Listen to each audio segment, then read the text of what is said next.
that you came up with. Carrie, thank you for being my mom. I love you, Carrie. Love you, Mama. Love you, Mom. You're all like mothers to me. It's beautiful. Yes. Jennifer, so that was very nice what Dr. Charnel said, but we're still kind of like on that a little bit dark theme, and we're probably going to wrap it up with you about the children. You were very beautiful and eloquent on the children on your last go around. So what do you think about this pedophilia and how it's being exposed right now? Well, I know that nature teaches us so much, and I want you all to just say hello to this one right here. This is Hello. Josephine. Now, I want to bring her up. She's been sitting on my lap purring, but I want to bring her up only because she is such a sweet soul. I love her so much. She spends time with me outside, but she killed a lizard yesterday. And as soon as she comes outside, all of the birds in the bird sanctuary, I hear alarm songs. The robins, I'm named Robin, that's my middle name. The robins, they come and dive with their alarming songs when they see her. I bring that up to say, even a little robin knows to protect her nest. And when she sees a predator, as cute as Josephine is, she's a predator.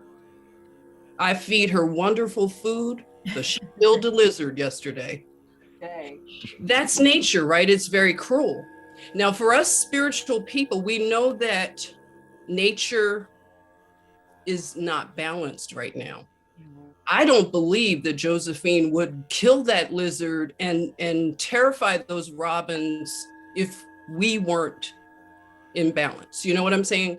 We have to bring the world into balance because nature can be cruel. It can be beautiful, it can be cruel. But I bring that to the forefront because of the nature of the little robin, just protecting. That is what we have lost in our culture, the protection of the innocent. And I like that. I think it was it you, Laura, or Carrie, that said, it's not just children that are trafficked. I know young women as well. I'm a nurse. I worked at Cedars-Sinai in Los Angeles. That's probably when I heard the most horrendous things that happened to people trafficked. Okay. Businessmen that send a person out to go shopping for women. I've dealt with those people after they're broken. I've dealt with the Hollywood life, Hollywood Boulevard, the women that are stripping and dancing. I've lived in Thousand Oaks near Chatsworth, where you have people doing pornography in their homes. Some people go out and they try to minister to the broken lives. You see them at Starbucks. They're dressed. You can see them. You know what's going on. But the thing is that we have been asleep at the wheel and we have allowed even pornography. You're told that you're just a prude if you don't go along with it. But guess what? I've never liked it, never gone along with it. I've watched how women, back to women, this is all about balance. Women are consumers of pornography now. And I just remember how this whole conversation started where, you hear your girlfriends, they're reading books, 50 Shades of Grey, this is the decline and the slide. And then you're the prude when you realize, wow, I'm knitting among women, little old women out in Thousand Oaks because I knit. They're talking about these books. These are like grandmoms. So we've watched the morality of, I'm just going to say women right now, because this has been the shocker for me. The shocker that women have done these things to children. That's been the most hurtful thing for me to accept. And we have to accept it. We have to talk about the ugly side of humanity. And we have to talk about the uncomfortable. And just like Laura said, How can we hide when these children have been through so much? Some people that we know, it could be us that have been through so much. I haven't been a victim of sexual abuse, but I've been kidnapped. Okay, I've been kidnapped. So it doesn't mean that I can't understand what sexual abuse does. And one thing I do want to talk about right now, and I just want to talk about this because it's more about the local action. I went to school with a young man who's in prison right now. His name is Terry Williams. He's in a Pennsylvania prison. Terry Williams was raped, like you all said, someone said molested early. This puts like a smell, a scent, so other predators know when a child has been touched. So then he graduated on. Men, and I grew up in Philadelphia. There were businessmen, there were men in religion, community, men that are very, very illustrious men. They were taking young boys over to New Jersey, having hotel parties, raping these boys and giving them material items. This was going on around under our noses. Now the fallout is so many broken lives. Young men that I grew up, well, they were young, but men that I grew up with that have been through these things. Because a lot of times we don't focus on the little boys. So Terry was raped on, and it was just ongoing. He couldn't take it. He killed his abuser. And he was almost put on death row. I mean, he was almost, they almost killed him, executed him for it. But we were given information that wasn't shared. He didn't talk about what happened to him because of the shame. Okay, he's in jail now, serving a life sentence. But what I want to say is we have to start talking about these stories. Now, if I go to Philadelphia, try to talk about Terry, some people want to talk about it, but a lot of people will shy away from it because we want to keep things under the rug. It's time to pull the rug up. It's time to share these stories. And it's time to admit that this decline and slide morally has led us to this point. Because where is the cutoff? Where are the boundaries? If you want to swing and you want to do these things, those are your choices. There are circumstances and consequences for it, I believe. But when it slides, into this depravity that we see now, where you have people that want to normalize pedophilia and pedophilic pornography, the nerve. They think we're going to accept this because we have been too distracted.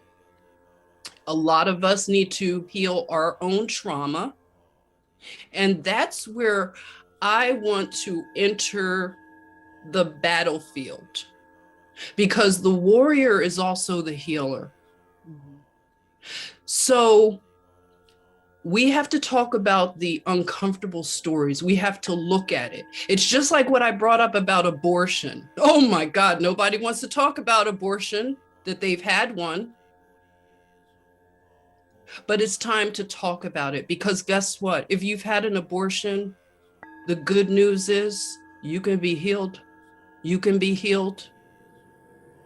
I know a key to your healing. I've been healed. But guess what? You have to admit that sacrifice in the womb is bad. It's not good. Because what it does is it leads to, how do you expect anybody to care about children or life if it doesn't start with the womb man? So we have to talk about these stories. Like that story of Terry Williams, I want to write a book about it. I went to visit him in the max security prison that he was in. And I asked him if he trusted me with writing his story. I would be honored. I want him to be out of that prison. My vision is to have him healed, to move away to all the open land we have all over this country, where he can live on a farm, where he can just heal himself, just be healed by the love of God and just being a natural man. This is how I foresee my friend, because that's what he is. He's my friend. And my heart breaks for what's happened to the boys that I grew up with in Philadelphia. If you're listening and you're from Philadelphia, we have to talk about this on a local level. We've got to talk about the molester that was in our neighborhood, touching the boys. We have to name him. I don't care how old he is. We have to talk about this stuff. The children deserve it. If it makes you uncomfortable, guess what? Welcome to the club. I know everybody here has lost hours of sleep. We have not just cried, we have wept. So come on in here and weep with us. But we are going to stop this in our lifetime. This stops today, in fact, because we're not going to give cover to anyone that harms children. You will not get cover. So this is how we are going to stop the evil that permeates our humanity and the predators. We have to be the little robin. Alarm. Send the alarm song out. And you save a child. You speak up for a child. You be the person who turns the Thanksgiving dinner out if it has to be done. And we have to make it so that it becomes unthinkable. And that goes along with the abortion issue. A lot of people think, oh, we're going to do it through the Supreme Court. The Supreme Court is trash, okay? We have to do it here and here. We have to get to a point where life is so sacred that you wouldn't even dream about aborting your child in the womb. You would never think about harming a child or turning your face away when a child is being harmed, or a woman or anybody who needs assistance. So this is what's needed. We have to talk about all the ugly stuff, because Dr. Charnel knows a lot of times before healing can happen, you have to have some pain. And this is the pain right now, humanity. And we have to buckle up, buttercup, and talk about these things. That's the least you can do, is to hear the stories, gaze at them.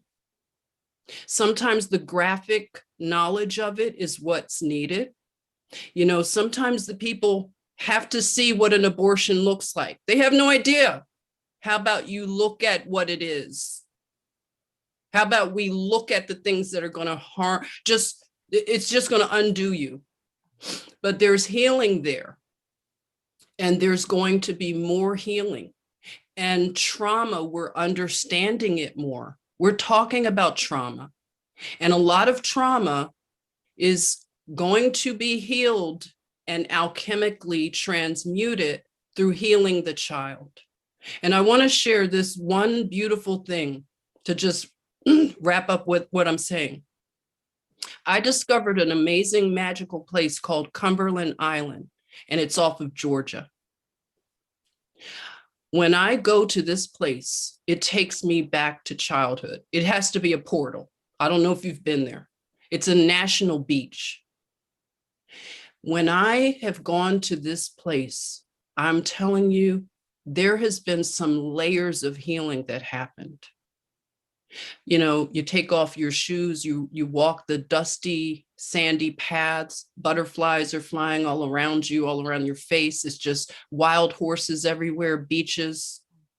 We have to find these places We have to find whatever it is, heal that child. We kept hearing people talk about healing the inner child. I believe that's the key. And also the key is the sanctity of life in the womb. Let's start there. And it'll be a ripple effect out. So that's the solution as far as I can see. I want to be part of this solution. And if anybody wants to know more about the healing, post-abortive healing, they can contact me about that. Because I'm telling you, I will point you to your healing. The key to that. You don't have to live with that shame. Once people are released from that shame and guilt, we're going to see a lot of people that can flourish and be their optimal selves. So that is what I want to share about that. And we're going to continue saving these children, bringing the awareness.